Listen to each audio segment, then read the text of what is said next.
IMF का revenue बढ़ाने के लिए टैक्स नादहिंदगान के खिलाफ घेरा, मजीद तंग करने का मुतालबा। ज़राए के मुताबिक IMF ने तजवीज़ दी है कि टैक्स नादहिंदगान के खिलाफ मजीद सख्त इक़दाम लिए जाएँ, टैक्स हुकाम के इख्तियारात के इस्तेमाल में इजाफा और शफाफियत लाई जाए, टैक्स चोरी रोकने के लिए टेक्नोलॉजी का इस्तेमाल मजीद बढ़ाया जाए।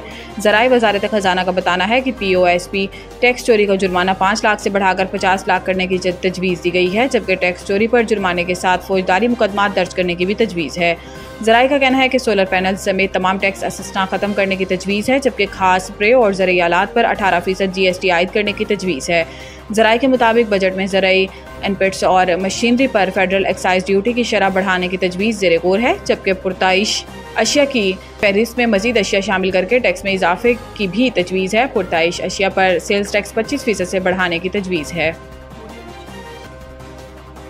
एटमी ताकत का हसूल दानिशमंदाना फैसला था। सदर और वज़ीर आज़म की यौम तकबीर पर कौम को मुबारकबाद। पाकिस्तान को एटमी कुव्वत बने 27 साल मुकम्मल हो गए और इसी मुनासबत से आज मुल्क भर में यौम तकबीर मनाया जाएगा। भारत के एटमी धमाकों के जवाब में साबिक वज़ीर आज़म नवाज शरीफ के दौरे हुकूमत में पाकिस्तान ने 28 मई 1998 को बलूचिस्तान के इलाके चाकी के मकाम पर 5 कामयाब एटमी धमाके किए, जिसके बाद इस दिन को यौम तकबीर के नाम से याद रखा जाता है। यौम तकबीर पर आज मुल्क भर में आम तातील होगी, खसूसी तकरीबात मुनक्किद की गई हैं, वतन के रखवालों को सलाम पेश किया गया। वज़ीर आज़म शहबाज शरीफ ने यौम तकबीर के मौका पर पैगाम जारी किया है कि पाकिस्तान को दुनिया की 7वीं एटमी कुव्वत बने 27 साल मुकम्मल हो गए। पाकिस्तान इस मरतबा यौम तकबीर एक अहम और तारीखी मौका पर मनाया रहा है। वज़ीर आज़म शहबाज शरीफ ने जोहरी प्रोग्राम के लिए बेपनाह कुर्बानियाँ देने पर कौम, साबिक वज़ीर आज़म ज़ुल्फ़िकार अली भुट्टो, डॉक्टर अब्दुल कदीर खान, साइंसदानों और इंजीनियर्स को सलाम पेश किया। सदर आसिफ अली ज़रदारी ने कहा कि आज हम मुल्क की खुद मुख्तारी, इलाकाई सालमियत के तहफ़्फ़ुज़ का अज़म करते हैं। एटमी प्रोग्राम से मुंसलिक साइंसदानों, इंजीनियर, सिविल और फौजी क़यादत को ख़राज तहसीन पेश करते हैं।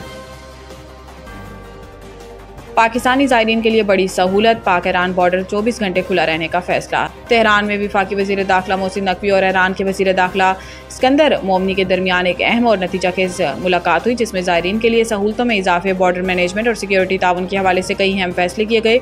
मुलाकात के दौरान दोनों ममालिक ने अरबईन और मुहर्रम उल हराम के दौरान ज़ायरीन के लिए पाक ईरान बॉर्डर 24 घंटे खुला रखने पर इत्तेफाक किया, जो लाखों ज़ायरीन के लिए एक बड़ी सहूलत है।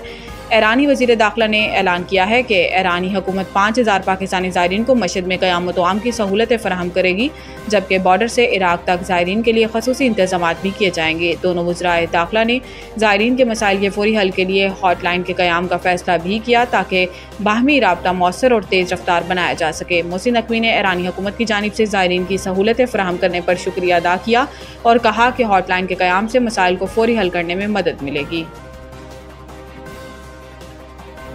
उसामा की हलाकत के वक्त ऐवान सदर में काफ लीग के साथ शराकत इक़्तिदार का मुआहिदा हो रहा था। किताब में सदर ज़रदारी के इस वक्त तर्जुमान फ़रहतुल्लाह बाबर ने लिखा है कि मुआहिदे को 2 मई की रात 1:30 बजे के करीब हतमी शक्ल दी गई। एंड इस वक्त अमरीकी नेवी सेल्स मुल्क दरअंदाजी और कंपाउंड पर छापा मार रहे थे, उसामा बिन लादेन को हलाक कर रहे थे और इसकी लाश के साथ फरार हो रहे थे। दुनिया को ये बता रहे थे कि इंतहाई मतलूब दहशतगर्द पाकिस्तान में एक फ़ौजी छावनी में छुपा हुआ था। फ़रहतुल्लाह बाबर के मुताबिक सदर मुमलिकत के ADC स्क्वाड्रन लीडर जलाल को जब ये पता चला कि एबटाबाद में एक हेलीकॉप्टर गिरकर तबाह हुआ, तो इन्हें किसी गैर मामूली वाक़े का अंदाज़ा हुआ। इनके ख्याल में रात के वक्त पहाड़ी इलाके में हेलीकॉप्टर की मौजूदगी मशकूक थी। इसके बावजूद जलाल ने सदर को फौरी तौर पर मतला ना करने का फैसला किया, ताकि मिलने वाली मालूमात की तस्दीक की जा सके।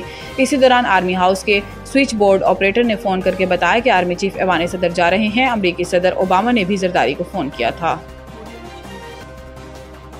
पंजाब और KP में तूफ़ानी बारिशें, मुज़फ़्फ़राबाद में क्लाउड बर्स्ट, मुख्तलिफ हादसात में 6 अफराद जाँ बहक। रावलपिंडी और इस्लामाबाद में आंधी और तूफ़ान की वजह से कई मकामात पर दरख्त और बिजली के खंभे गिर गए। इधर पेशावर में भी आंधी और बारिश हुई, जिसकी वजह से दरख्त उखड़ गए, सोलर पैनल्स और गाड़ियों को भी नुकसान पहुंचा। अटक में आंधी और गर्द चमक के साथ बारिश रिकॉर्ड की गई, जबकि मुज़फ़्फ़राबाद में क्लाउड बर्स्ट से 3 अफराद जाँ बहक, मुतअद्दिद मकानात और मस्जिद को नुकसान पहुंचा। लैंड स्लाइडिंग से 8 मकाम पर शाहराह नीलम मुख्तलिफ मकामात पर बंद हो गई। दियामर बाबू सेट टॉप पर बर्फबारी का सिलसिला वक्फे से जारी है। चलास में बारिश और लैंड स्लाइडिंग से शाहराह इकरा करम, दियामर और लोअर कोहिस्तान के मकाम पर बंद है। खैबर पख्तूनख्वा के मुख्तलिफ शहरों में यालाबारी और बारिश से नदी नालों में तुगयानी आ गई, जबकि KP में मुख्तलिफ हादसात में 3 अफराद जाँ बहक और 7 अफराद जख्मी हो गए।